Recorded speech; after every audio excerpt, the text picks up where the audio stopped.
క్రీస్తు యేసునందు ప్రియమైన సహోదరి సహోదరులారా, మత్తయి సువార్త 1వ అధ్యాయం 1వ వాక్యం ప్రకారం యేసు ప్రభువు అబ్రహాము కుమారుడుగా దావీదు కుమారుడుగా జన్మించారు.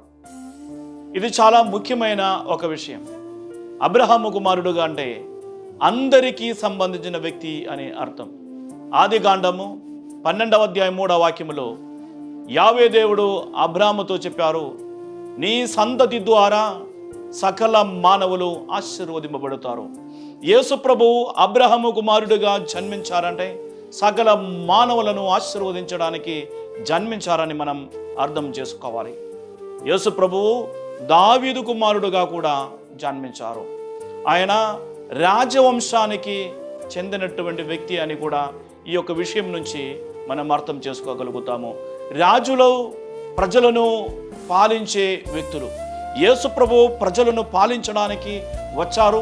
అందుకే దావీదు కుమారుడుగా దావీదు వంశము నుంచి యేసు ప్రభువు జన్మించారు.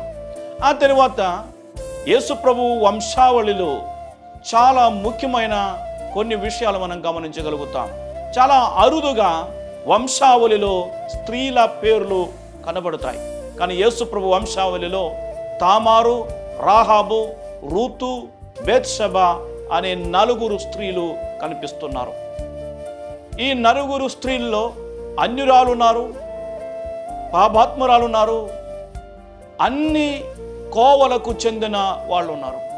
అంటే యేసు ప్రభువు దగ్గరికి ఎవరైనా రావచ్చు, ఆయన అందరి కోసం జన్మించారు అని ఈ యొక్క వంశావళి నుంచి కూడా మనం అర్థం చేసుకోగలుగుతాము. మనిషిగా అవతరించిన యేసు ప్రభు దగ్గర మానవులందరికీ స్థానం ఉన్నది. మానవులందరి కోసం యేసు ప్రభు జన్మించారని మనం అర్థం చేసుకోవాలి. కాబట్టి ఈ క్రిస్మస్ సందర్భంగా యేసు ప్రభువు ఆశీర్వాదం అందరికీ వచ్చే విధముగా మనం ప్రార్థిద్దాం. దేవుడు మనలందరినీ ధారాళంగా దీవించును గాక.